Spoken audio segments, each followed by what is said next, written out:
Good evening, and welcome back to Cecilia. As you can see, I've tried to get in the mood by attempting Regency-esque curls.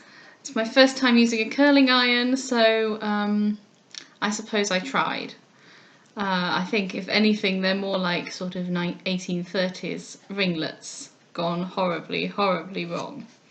Never mind! It's not about the appearance, it's about the content.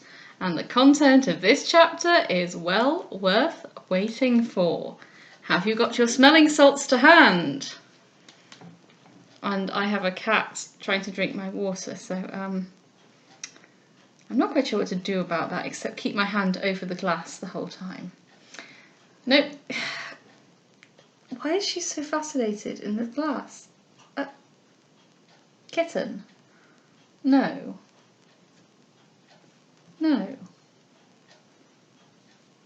Well, we'll see how this goes. Chapter 11. An Enterprise. Now she's trying to eat my finger.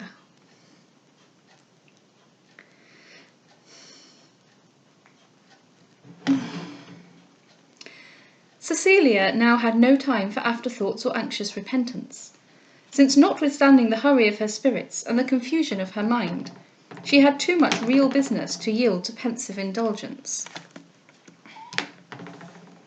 Averse to all falsehood, she invented none upon this occasion. She merely told her guests she was summoned to London upon an affair of importance, and though she saw their curiosity, not being at liberty to satisfy it with the truth, she attempted not to appease it by fiction, but quietly left it to the common fare, conjecture. She would gladly have made Henrietta the companion of her journey, but Henrietta was the last to whom that journey could give pleasure. She only therefore took her maid in the chaise, and attended by one servant on horseback, at 6 o'clock the next morning, she quitted her mansion, to enter into an engagement by which she soon was to resign it for ever. Disinterested as she was, she considered her situation as peculiarly perverse, that from the time of her coming to a fortune which most others regarded as enviable, she had been a stranger to peace, a fruitless seeker of happiness, a dupe to the fraudulent and a prey to the needy. The little comfort she had received had been merely from dispensing it, and now only had she any chance of being happy herself, when upon the point of relinquishing what all others built their happiness upon obtaining. These reflections only gave way to others still more disagreeable. She was now a second time engaged in a transaction she could not approve, and suffering the whole peace of her future life to hang upon an action dark, private, and imprudent, an action by which the liberal kindness of her late uncle would be annulled, by which the father of her intended husband would be disobeyed, and which already in a similar instance had brought her to affliction and disgrace. These melancholy thoughts haunted her during the whole journey, and though the assurance of Mrs. Delvile's approbation was some relief to her uneasiness, she involuntarily prepared herself for meeting new mortifications, and was tormented with an apprehension that this second attempt made her merit them. She drove immediately by the previous direction of Delvile to a lodging-house in Albemarle Street, which she had taken care to have prepared for her reception. She then sent for a chair and went to Mrs. Delvile's. Her being seen by the servants of that house was not very important, as their master was soon to be acquainted with the real motive of her journey. She was shown into a parlour, where Mrs. Delvile was informed of her arrival, and there flown to by Delvile with the most grateful eagerness. Yet she saw in his countenance that all was not well, and heard upon inquiry that his mother was considerably worse. Extremely shocked by this intelligence, she already began to lament her unfortunate enterprise. Delvile struggled by exerting his own spirits to restore hers, but forced gaiety is never exhilarating, and full of care and anxiety, he was ill able to appear sprightly and easy. They were soon summoned upstairs into the apartment of Mrs. Delvile, who was lying upon a couch, pale, weak, and much altered. Delvile led the way, saying, "Here, madam, comes one whose sight will bring peace and pleasure to you." "This, indeed," cried Mrs. Delvile, half rising and embracing her, "is the form in which they are most welcome to me. Virtuous, noble Cecilia, what honour you do my son! With what joy, should I ever recover, shall I assist him in paying the gratitude he owes you!" Cecilia, grieved at her situation, and affected by her kindness, could only answer with her tears, which however were not shed alone, for Delvile's eyes were full as he passionately exclaimed, This is the sight my heart has thus long desired. The wife of my choice taken to the bosom of the parent I revere. Be yet well, my beloved mother, and I will be thankful for every calamity that has led to so sweet a conclusion. Content yourself, however, my son, with one of us, cried Mrs. Delvile, smiling, and content yourself, if you can, though your hard lot should make that one this creature of full bloom, health, and youth. Ah, my love, added she, more seriously, and addressing the still weeping Cecilia, should now Mortimer, in losing me, lose those cares by which alone for some months past my life has been rendered tolerable, how peacefully shall I resign him to one so able to recompense his filial patience and services. This was not a speech to stop the tears of Cecilia, though such warmth of approbation quieted her conscientious scruples. Delvile now earnestly interfered. He told her that his mother had been ordered not to talk or exert herself, and entreated her to be composed, and his mother to be silent. Be it your business, then, said Mrs. Delvile more gaily, to find us entertainment. We will promise to be very still, if you will take that trouble upon yourself. I will not, answered he, be rallied from my purpose. If I cannot entertain, it will be something to weary you, for that may incline you to take rest, which will be answering a better purpose. Mortimer, returned she, is this the ingenuity of duty or of love? And which are you just now thinking of, my health, or conversation uninterrupted with Miss Beverley? Perhaps a little of both, said he cheerfully, though colouring. But you rather meant it should pass, said Mrs. Delvile. You are thinking only of me. I have always observed that where one scheme answers two purposes, the ostensive is never the purpose most at heart. Why, it is but common prudence, answered Delvile, to feel our way a little before we mention what we most wish, and so cast the hazard of the refusal upon something rather less important. Admirably settled, cried Mrs. Delvile. So my rest is but to prove Miss Beverley's disturbance. Well, it is only anticipating our future way of life, when her disturbance in taking the management of you to herself will of course prove my rest. She then quietly reposed herself, and Delvile discoursed with Cecilia upon their future plans, hopes, and actions. He meant to set off from the church door to Delvile Castle, to acquaint his father with his marriage, and then to return instantly to London. There he entreated Cecilia to stay with his mother, that, finding them both together, he might not exhaust her patience by making his passing visit occasion another journey to Suffolk. But here Cecilia resolutely opposed him, saying her only chance to escape discovery was going instantly to her own house, and representing so earnestly her desire that their marriage should be unknown till his return to England, upon 1,000 motives of delicacy, propriety, and fearfulness, that the obligation he owed already to a compliance which he saw grew more and more reluctant, restrained him both in gratitude and pity from persecuting her further.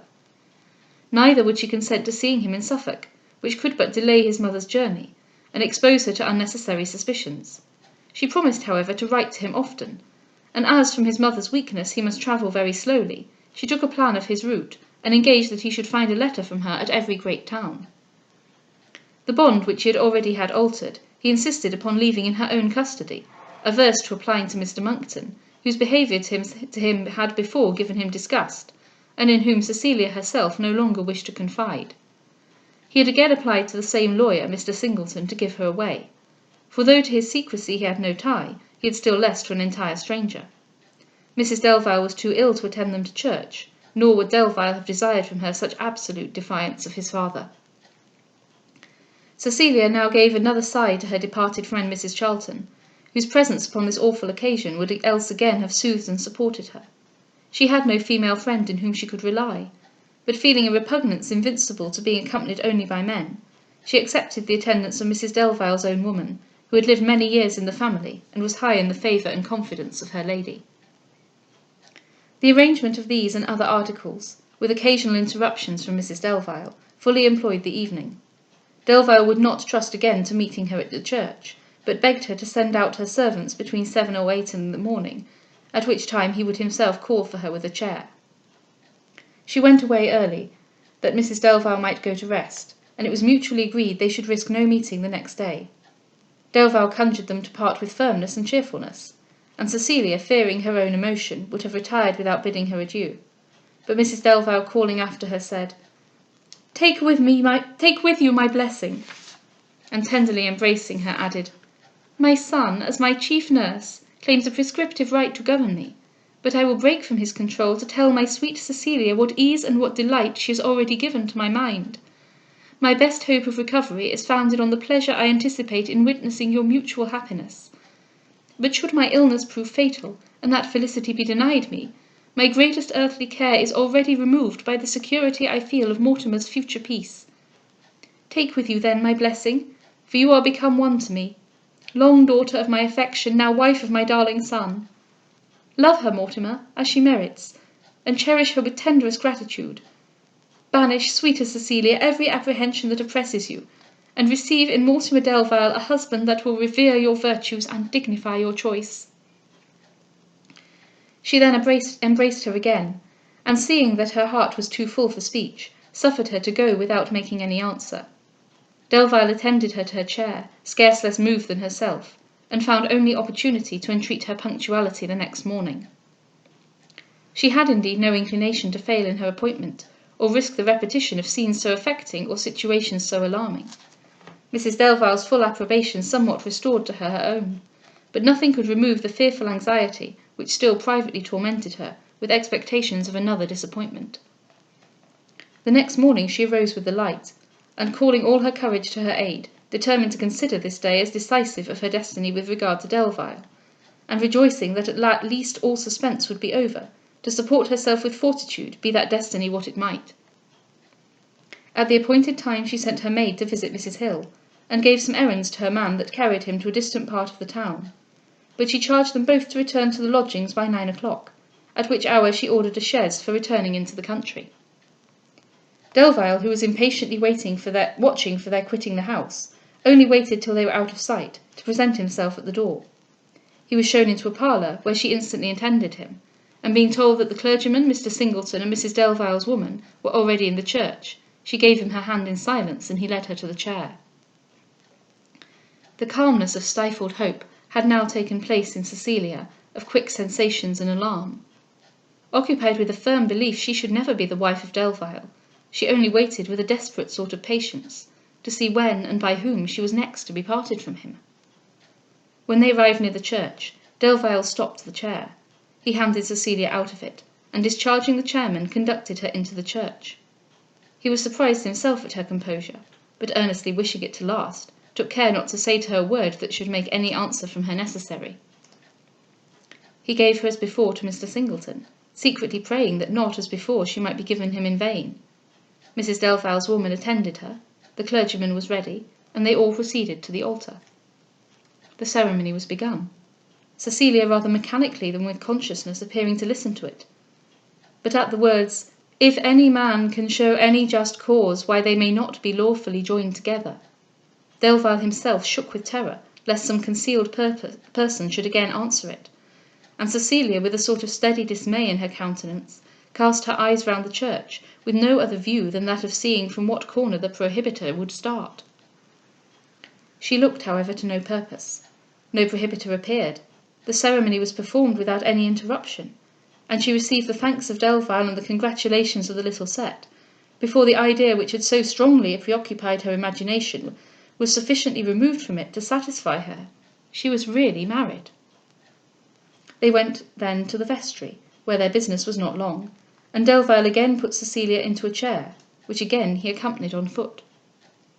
Her sensibility now soon returned, though still attended with strangeness and a sensation of incredulity. But the sight of Delvile at her lodgings, contrary to their agreement, wholly recovered her senses from the stupor which had dulled them. He came, however, but to acknowledge how highly she had obliged him, to see her himself restored to the animation natural to her character, and to give her 1,000,000 of charges, resulting from anxiety and tenderness. And then, fearing the return of her servants, he quitted her, and set out for Delvile Castle. The amazement of Cecilia was still unconquerable. To be actually united with Delvile, to be his with the full consent of his mother, to have him hers, beyond the power of his father. She could not reconcile it with possibility. She fancied it a dream, but a dream from which she wished not to awake. End of chapter. End of book 9. There is only one more book to go. It does, however, have a number of pages.